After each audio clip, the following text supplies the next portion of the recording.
back. We're back. Yeah. And happy to be with you. We're very happy to be with you because we almost didn't make this happen, and we apologize for our slight delay. That's right. No matter what we do, there tends to be some technology issues. But we don't let it get us down. We don't. You know what? We keep going. We press on. That was the name of our sermon this week. And this is a very important thing that we need to be doing now with this virus, is we need to press on. So we did not let technology issues take us down. That's right. We're not going to be defeated. All right. All right, Queenie. So here we are. So I'm on the porch. I am enduring the heat. You're comfortable. You look all cozy in your pink room. My pink room. And I have a new pink chair, which I can't show you yet. Yeah, don't move. We can't move, Mom, because something's go wrong. So we have a new throne, a new pink throne. Oh, it's beautiful. Yeah. So what are we talking about, Julie? We are talking about something really important. We're going to talk tonight about foundation. We all need a foundation. Right. Yeah. And we all have a foundation, whether we realize it or not.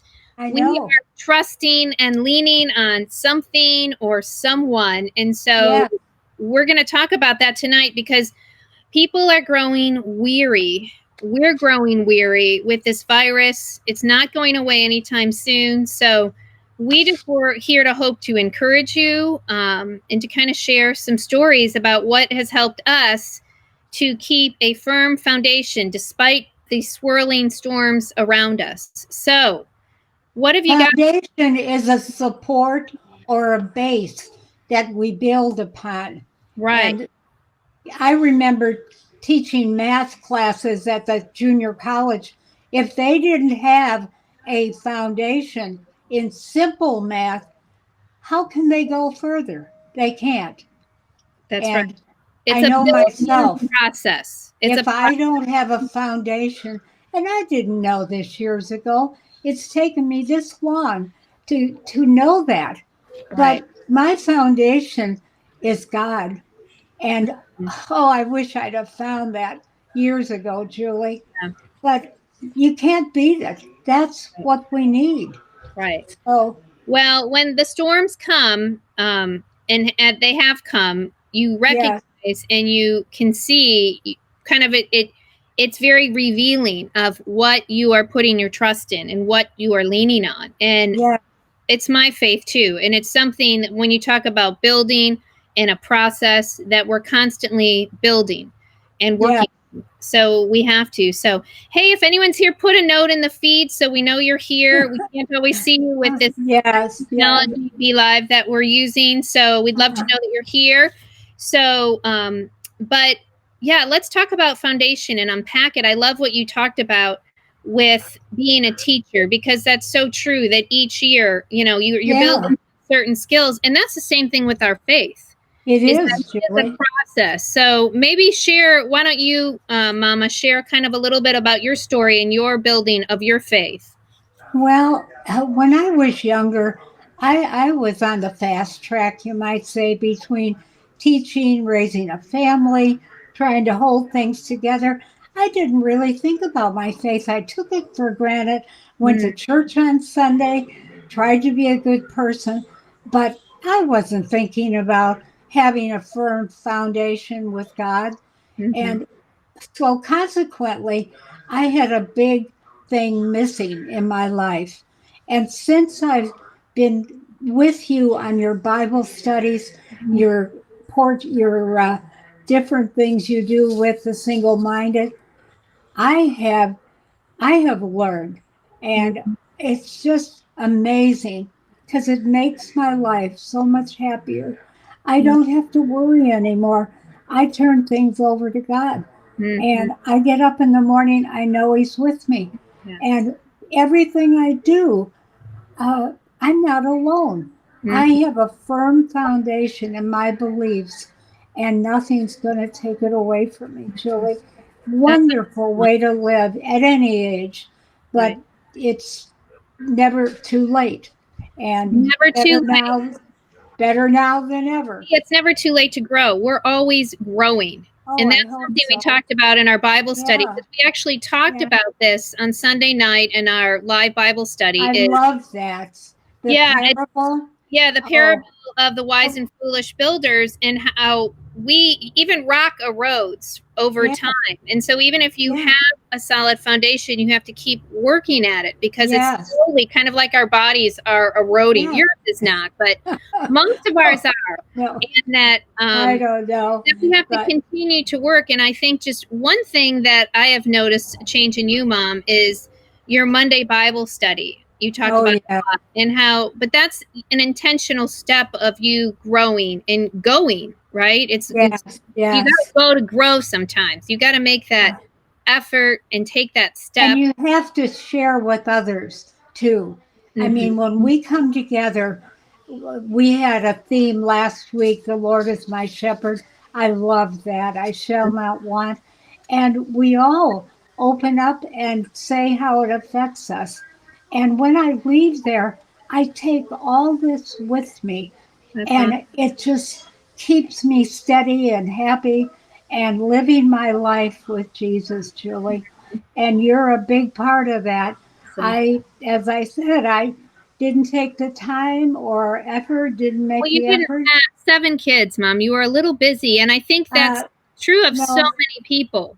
That your faith, I think we all have at certain points in our life have taken it for granted. We might go to church and show up every week. Yeah. But that next step, and that's my story too, it wasn't until I really invested into Bible study and really got into the Word and surrounded myself by people and mentors that could help me build my foundation, because we cannot do it alone. See the people on your Sunday night study and how they are affected, and we help each other, and everybody loves a story.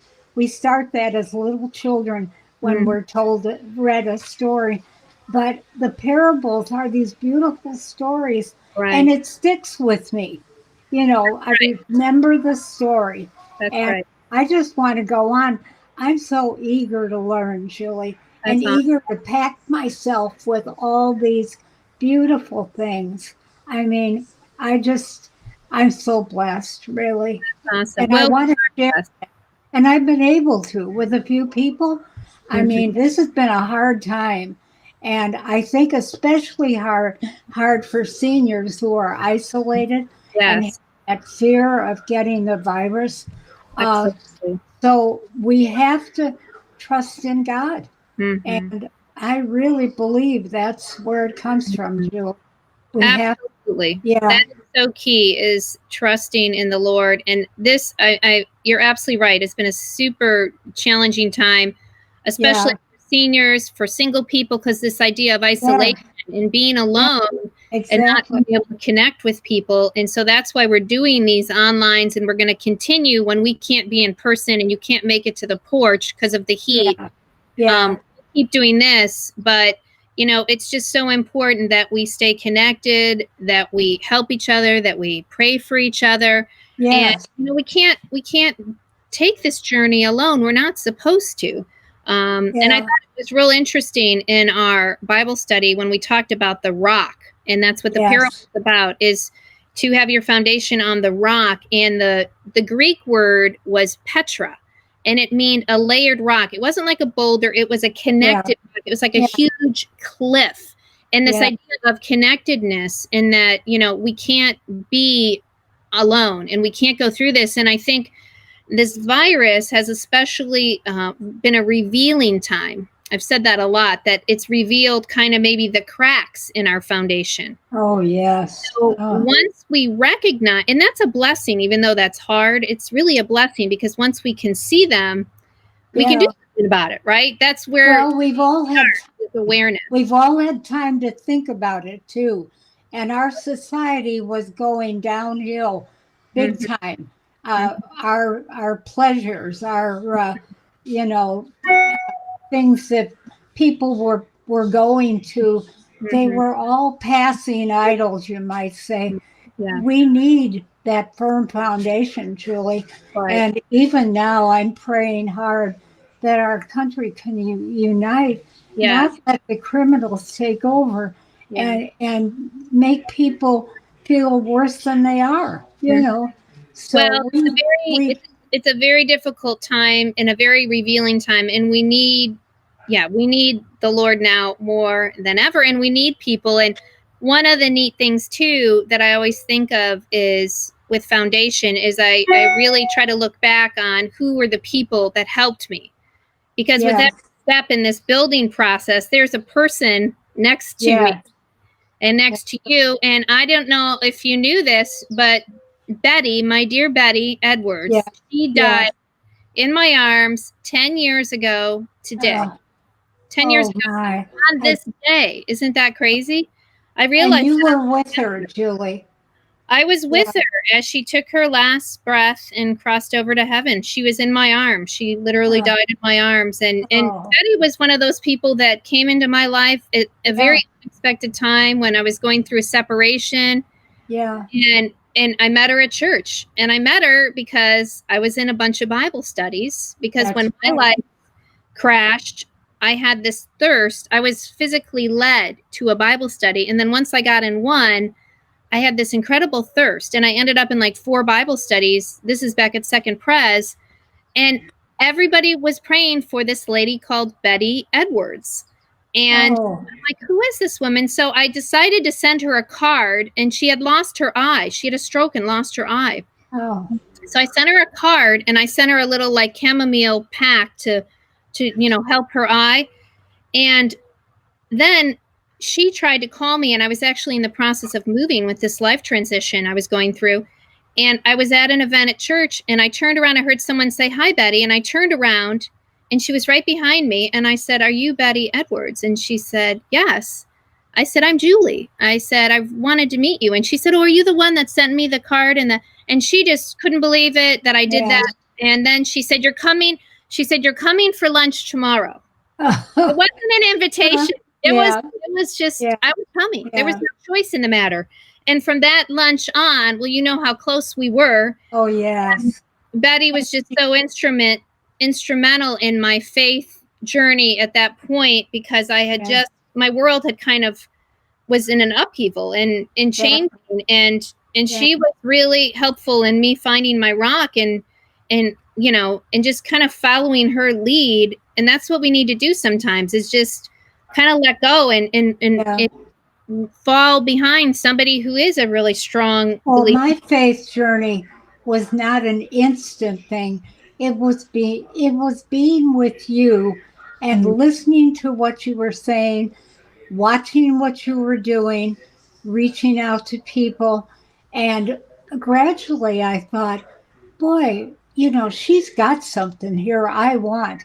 And I began to let myself go and absorb what was going on with your friends, with the Bible friends who are dear to me, really. And it's been a gradual transition, Julie. And I have never felt happier. I don't even feel old. I mean, of course I'm 39. No, but, well, You're 19.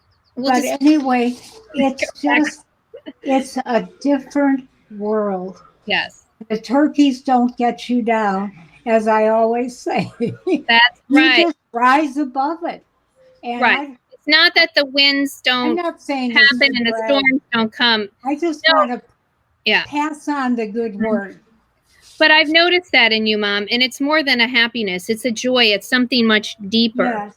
And it's very evident and I think you hit on a really good point, that we're witnesses wherever we go, and there is a watching world, and people will notice. And I had my old neighbor Barb. Remember Barb? Yes. Okay, she lived next door to me. I'm going to eventually invite you to Bible study. Well, Barb moved in, and I kept inviting her.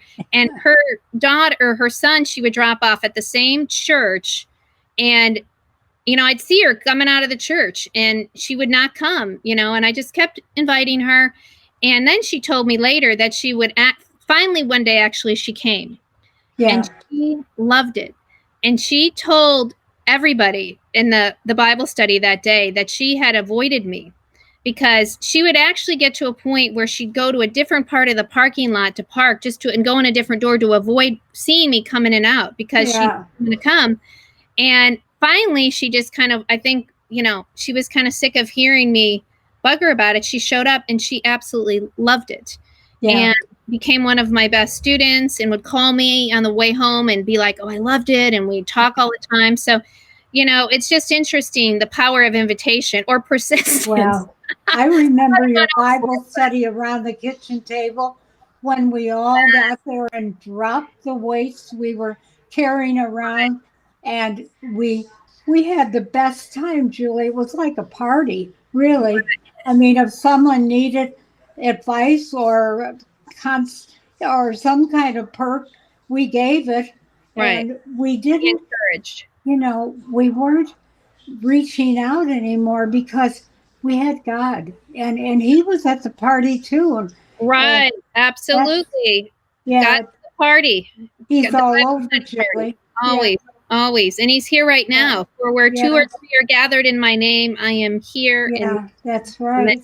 So yeah, this has been good, Mama. So I'm just so grateful. I'm sorry we were a little late with our broadcast tonight. We had more technology issues that we thought we had totally solved. But you did. You were here with the chair yesterday. I know, and I thought I was all set. But we persevered. We pressed on, and we need to press on in these times. We're not quit. We're never gonna. We don't quit, and we need to keep working on deepening our faith, even through this difficult time. I'm looking forward to it, Julie. It's almost ice cream time, and I think we've talked a long time. Okay. I just love to be out here greeting everybody again. Well, we're going to be here. What do you think? Should we do this on Tuesdays? Should we try to make this a routine? Tuesdays at 7? Sounds good to me. There used to be a book getting a name for it. Well, we need help Porchcast. On having a good night if Tuesday doesn't work. Well, try Tuesday. You got to start somewhere, and then we'll kind of build on it, and we'll see where it goes. But remember that book called Tuesdays with Maury? Yeah. Kind of like Tuesdays with Mama. Tuesdays with Mama and the princess. Yeah. So with the queen and the princess. We're pressing on. So I love you, Mama. Enjoy your cozy. And I'm getting my new chair. We're going to be back next Tuesday at 7 o'clock. Yeah. We may be on the porch together. We may be we'll have a new word. We'll have a new word. From the parable next Sunday, right? Right. And it's just to give you a preview. It's the parable of the sower. So let us know if you have any suggestions. I think something to do with seed and soil. You know me, I'm a gardener, so I get into all this. Yeah. But we're going to talk about how that applies to our lives. And again, it's going to help us to deepen our foundation. So yes. I need helpers. I need stories and everything. Yeah, I need Toto too. He's looking for the lesson. Toto. He's Toto. So anyway, I love you, Mama. We love you all. Thank you for tuning in, and we will be back next Tuesday. We will. With Mama. Bye-bye. Bye-bye. We'll see you later.